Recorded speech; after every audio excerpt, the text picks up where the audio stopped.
ఇవన్నీ పక్కన పెడదాం. నిన్నటి లేటెస్ట్ ఇష్యూ మాట్లాడదాం. కాళేశ్వరం కానీ ఇంకోటి కానీ ఏ ప్రభుత్వంలో అయినా పొలిటికల్ పాలసీ చేసేవాళ్ళు, విధానపరమైన నిర్ణయాలు తీసుకునే వాళ్ళు ముఖ్యమంత్రులు ఉంటారు. కింద ఉన్నటువంటి మంత్రులు దాన్ని ఎగ్జిక్యూట్ చేయాలి. కేసీఆర్ గారు ఒక పాలసీ డెసిషన్ తీసుకున్నారు, నేను కాళేశ్వరం ప్రాజెక్టు కడతా, దానికి ఇన్ని డబ్బులు ఇస్తా అని. ఆనాడు మంత్రి ఎవరు? ఎగ్జిక్యూషన్ చేయాల్సింది ఎవరు? 2014 నుంచి 2018 వరకు తుమ్మిడిహెట్టి దగ్గర నుంచి మేడిగడ్డకు స్థలం మార్చినప్పుడు మంత్రి ఎవరు? ప్రాజెక్టులు డిసైడ్ చేసినప్పుడు మంత్రి ఎవరు? అన్ని మీటింగ్లు, టెక్నికల్ ఇష్యూస్ చూసుకోవాల్సింది ఎవరు?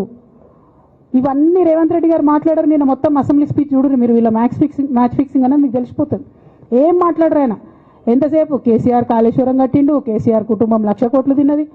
అరే 2007 నుంచి ఇప్పటివరకు కాళేశ్వరం 1,00,000 కోట్లు కూడా ఖర్చు కాలే. 1,00,000 కోట్లు ఖర్చు కాని ప్రాజెక్టులో 40 లక్షల ఎకరాలకు నీళ్ళీయంగా కూడా 1,00,000 కోట్ల అవినీతి అయింది అంటారు రేవంత్ రెడ్డి గారు. దాన్ని మళ్ళీ ఓన్లీ కేసీఆర్ గారి గురించి చెప్తారు, హరీష్ రావు గారి గురించి మాట్లాడరు.